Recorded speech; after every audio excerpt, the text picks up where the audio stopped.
Itu pertanyaan yang cemen. Kalau saya sering katakan seperti itu, jangan cemen deh pertanyaannya.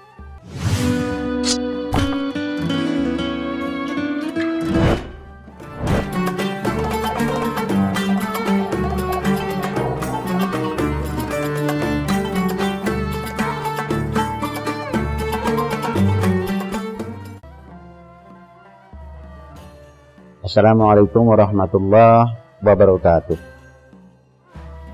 Alhamdulillahirabbil alamin. Wassalatu wassalamu ala asyrofil anbiya'i wal mursalin wa ala alihi washabbihi ajmain. Sahabat syarah yang dimuliakan Allah.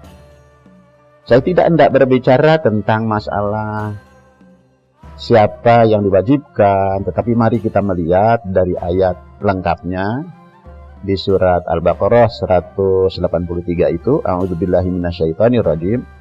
Ya ayyuhalladzina amanu kutiba alaikumusiyam kama kutiba alal ladzina min qablikum la'allakum tattaqun. Sahabat syarah yang dimuliakan Allah Subhanahu wa taala, bahwa ternyata kalau kita baca benar ayat ini, kita sambil renungkan bahwa puasa ini diwajibkan atas orang-orang sebelum kalian, kata Allah gitu. Hanya permasalahannya kadang-kadang kita berpikirnya pendek loh. Awas ya, hari ini mari kita perpanjang cara berpikir kita. Jangan terlalu pendek deh. Jangan terlalu pendek ini begini. Sebelum kalian itu bukan sebelum kita ini, sebelum kita hidup ini. Artinya kalau sebelum kita, artinya oh yang diwajibkan puasa itu juga para sahabat juga diwajibkan puasa dulu ya, gitu kan. Ini bukan begitu. Sebelum kalian ini turun ayat ini kepada Rasulullah Shallallahu Alaihi Wasallam. Artinya apa? Artinya ternyata puasa ini diwajibkan pula oleh orang-orang sebelum Rasulullah Shallallahu Alaihi Wasallam. Artinya Nabi Ibrahim diwajibkan, Nabi Isa diwajibkan, Nabi Musa diwajibkan. Sejak Nabi Adam sampai tutup bumi, puasa ini diwajibkan oleh Allah Subhanahu wa taala, tapi khusus untuk orang yang beriman. Ini yang perlu dicatat nih, gitu tuh.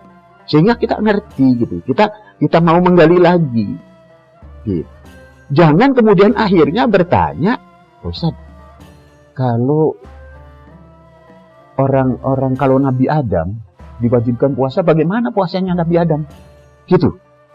Bagaimana puasanya Nabi Ayub, bagaimana puasanya Nabi Daud, bagaimana puasanya Nabi Musa, dan seterusnya, dan seterusnya.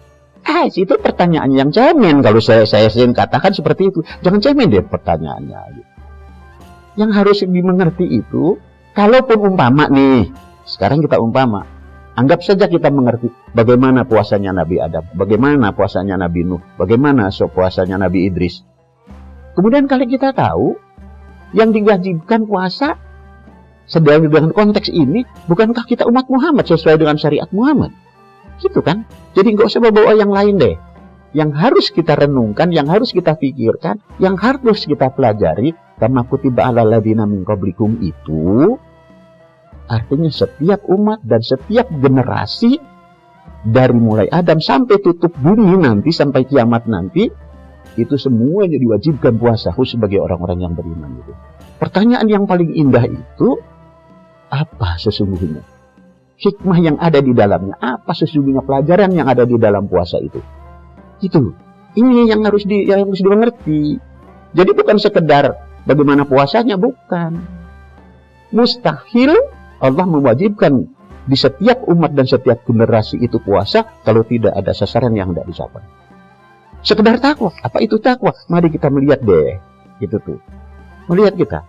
Jadi kalau kita berbicara, kita awali dari konteksnya, saya katakan yang beriman. Orang yang beriman yang diwajibkan puasa itu. Kalau puasa itu suatu ibadah yang sama sekali nggak bisa dikontrol oleh teman-teman kita, oleh orang lain, kecuali kita dengan Allah. Kalau ibadah yang lain bisa kelihatan. Orang lagi sholat, dia ngadap kiblat, angkat tangan, takbiratul ihram, Allahu Akbar. Nanti ada ruku, ada sujud, ada i'tidal dan sebagainya. Orang haji, jangankan berangkat hajinya, orang mau berangkat aja, jangankan hajinya, mau berangkat saja udah kelihatan dikumpulin orang-orang banyak pada ngiring. Tuh. Coba, apalagi zakat. Keluarin dari kantong, minimal kita ngeluarin kantong. Sering gitu kan. Kelihatan sama orang bahwa kita zakat. Tapi ketika syahadat, bagaimana dia? Bagaimana kita tidak asyhadu alla ilaha illallah wa asyhadu anna muhammadar rasulullah? Kelihatanlah kita. Tapi puasa enggak ada satupun orang yang bisa melihat kita. Kita puasa atau tidak puasa, tidak ada orang lain yang bisa melihat kita. Anggap saja kita puasa. Alhamdulillah saya puasa, gitu kan? Jam 10 masih enak ya. Kebetulan kita punya tugas yang kerjanya di lapangan. Aduh. Pahit tenggorokan, aduh kering banget gitu, seakan mati gitu.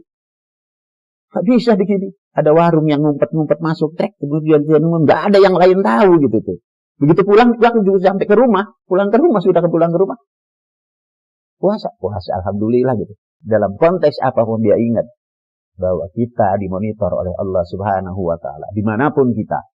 Sehingga langkah laku kita selalu dimonitor oleh Allah Subhanahu wa taala. Inilah barangkali puasa mengapa diwajibkan hanya orang yang beriman saja, karena memang orang yang beriman pada dasarnya siap menanggung segala risiko demi keimanannya dan ibadah kepada Allah Subhanahu wa taala, karena tidak ada satupun yang tersembunyi.